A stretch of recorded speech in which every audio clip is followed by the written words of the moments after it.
BJP के नेताओं और विधायकों को इन दिनों कुर्सी की आदत पड़ गई है। जहां देखो कुर्सी हथिया लेते हैं। अब तक 2 नेताओं की कहानी तो दिखा चुके हैं। एक और महाशय से मिलिए जो कुर्सी की लत में सम्मान करना भूल जा रहे हैं।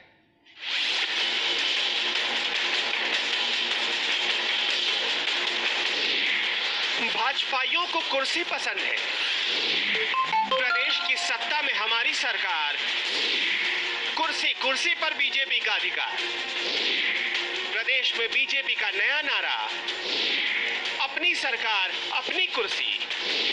पहले जौनपुर, फिर खलीलाबाद और अब बाराबंकी। बीजेपी के कुर्सीबाज नेताओं की 3 कहानी, सिलसिला बढ़ता जा रहा है। चौंकिए मत, कुर्सी मिलते ही कुर्सी की लत लग गई बीजेपी नेताओं को। ऐसा लगता है कि प्रदेश में बीजेपी का नया नारा लागू हो गया है, प्रदेश की सत्ता हमारी तो सारी कुर्सी भी हमारी। हर दफ्तर की कुर्सी, कलेक्टर की कुर्सी, हर अफसर की कुर्सी, सांसद की कुर्सी और विधायक की कुर्सी। तस्वीरें कुछ यही कहानी कह रही हैं। कुर्सीबाजी की लत नसों में इतनी गहराई तक उतर गई कि अब किसकी कुर्सी झपट कर बैठ जाएं पता ही नहीं। कलेक्टर चुनाव से तय नहीं होते, ये भी भूल गए बाराबंकी के तरियाबाद से बीजेपी विधायक सतीश शर्मा, और लपक कर डीएम की कुर्सी पर तशरीफ रख दिया। मंत्री योगेंद्र सिंह का पाठ नहीं आया काम। मंत्री के सबक को भूल गए विधायक सतीश शर्मा। जब ये सब कुछ हुआ उससे चंद दिनों पहले इसी इलाके में पहुंचे थे योगी सरकार के मंत्री महेंद्र सिंह। महेंद्र सिंह ने विधायकों को अधिकारियों का सम्मान और उनकी मर्यादा का ख्याल रखने को कहा था, लेकिन कहां। मंत्री आए और भाषण देकर चले गए। विधायक पर इसका कहां फर्क पड़ने वाला था।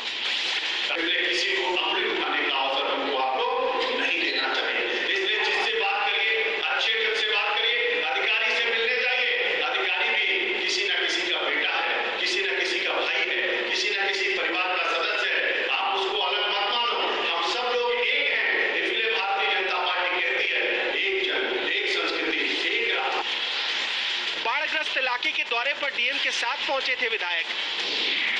सत्ता के नशे में चूर विधायक डीएम की कुर्सी पर बैठे। विधायक ने कलेक्टर को पकड़ाया कोना। पहले जिलाधिकारी अखिलेश तिवारी बाढ़ग्रस्त इलाके के दौरे पर पहुंचे। वो लोगों की समस्याएं सुन रहे थे, तभी विधायक पहुंच गए। कलेक्टर अखिलेश तिवारी की कुर्सी तो पहले ही सज गई थी, उनके ठीक बगल में विधायक की कुर्सी सजाई गई। लेकिन विधायक अपनी कुर्सी पर नहीं बैठे, बल्कि कलेक्टर की कुर्सी पर बैठ गए। हद तो तब हो गई जब पत्रकारों ने जिलाधिकारी से बाढ़ पीड़ितों के हालात की जानकारी लेनी चाहिए, लेकिन यहाँ भी आगे आगे विधायक कूद पड़े। जिलाधिकारी मौन खड़े थे और विधायक राजनीति कर रहे थे। माननीय स्वाति सिंह जी, सिंचाई मंत्री माननीय धर्मपाल सिंह जी,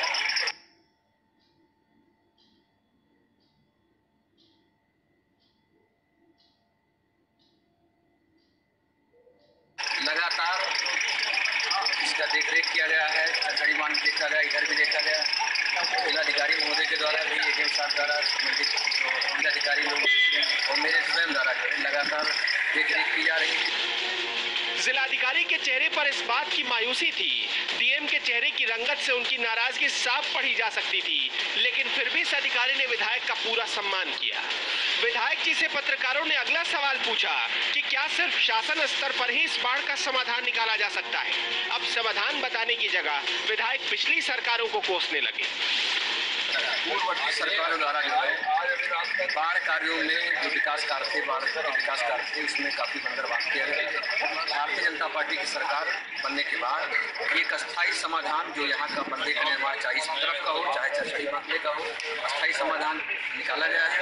और अक्टूबर बाद जो है एक अस्थायी बंदे का निर्माण किया जाएगा, जिससे बाढ़ की जो समस्या निरंतर बनी है उसको समाप्त करेगा। चंद ऐसे विधायकों की वजह से अधिकारियों और सरकार के बीच खाई बन रही है। एक और नेताजी से मिलिए, इनकी ठाट बाट भी कुछ कम नहीं। खलीलाबाद में बीजेपी विधायक दिग्विजय नारायण उर्फ जय चौबे संपूर्ण समाधान दिवस के मौके पर पहुंचे थे। विधायक जी पहुंचे तो जिले के कलेक्टर और कप्तान कुर्सी छोड़कर स्वागत में खड़े हो गए। तभी विधायक जी की नजर डीएम की कुर्सी पर पड़ी और विधायक जी ने इसे हथिया ही लिया और लगे भाषणबाजी करने।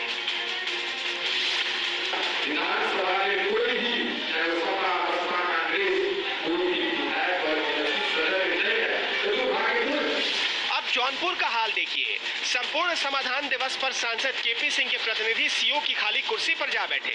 बगल में ही एसडीएम भी बैठे थे, लेकिन एसडीएम ने सांसद प्रतिनिधि को उठाने की जहमत नहीं उठाई और समाधान दिवस का मजाक उड़ता रहा। वहाँ पर डीएम की कुर्सी हथिया लेना ये साफ जाहिर करता है कि भारतीय जनता पार्टी के विधायक सत्ता के मद में चूर हैं, पूरी तरह से अहंकार युक्त हो गए हैं और न ही किसी अधिकारी का सम्मान उनके मन में रह गया है। और इसका सबसे बड़ा उदाहरण देखा जा सकता है कि जिस तरह से सहारनपुर के एसएसपी के ऊपर उनके बंगले पर हमला किया गया, हरदोई में डिप्टी एसपी को खुलेआम विधायक ने थप्पड़ जड़ा, और अब बाराबंकी की घटना जिस तरह से डीएम के साथ अभद्रता की एक विधायक ने, निश्चित तौर पर ये सारी चीजों का खामियाजा भारतीय जनता पार्टी को आने वाले लोकसभा चुनाव और विधानसभा चुनाव में भुगतना पड़ेगा। योगी जी ने तो कहा था कि अफसरों को खुला हाथ दिया जा रहा है, आप जिसके ऊपर एक्शन लें, जो करें, कानून व्यवस्था पूरी तरह। कई लोग प्रभारी भी बनाए गए, पहली बार अफसर, प्रमुख सचिव अफसर जो है वो जगह जगह के प्रभारी बनाए गए कि आप यहाँ से रिपोर्ट दीजिए। आज से तो वो जन समस्या शुरू कर रहे हैं सुनना। ये पहली जन समस्या है कि इस बीजेपी एमएलए को आप सस्पेंड करिए, प्रधानमंत्री का यही आदेश है, आप उनकी आज्ञा का पालन कीजिए। इस तरह की गुंडागर्दी उत्तर प्रदेश में नहीं चले। देखिए, संविधान के तहत विधायिका और कार्यपालिका, इन दोनों के सामंजस्य से जनता की समस्याओं का समाधान होता है। अगर विधायक महोदय वहां बाढ़ग्रस्त क्षेत्रों में पहुंचे हैं तो मुझे लगता है कि जनता की संवेदनाओं के साथ उनका सीधा सरोकार है, तभी वो वहां पहुंचे हैं।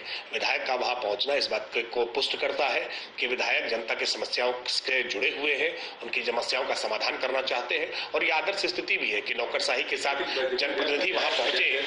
कल तक जो खुद को सेवक और जनता को मालिक बताते थे, चंद ही महीने में उन्हें कुर्सी की लत लग गई। और लत भी ऐसी वैसी नहीं, बल्कि कुर्सी के लिए कब्जाने वाली नीति से भी गुरेज नहीं करते हैं ये चंद नेता। और जब ऐसा हो जाए तो बाढ़ में डूबते लोग, कई दिनों से भूखे पेट मासूम और मजबूरों की पुकार न दिखाई देती है और न ही सुनाई, लेकिन अपना स्टेटस जरूर दिख जाता है। कैमरा पर्सन मंसूफ अहमद के साथ कामरान अलवी, समाचार प्लस, बाराबंकी।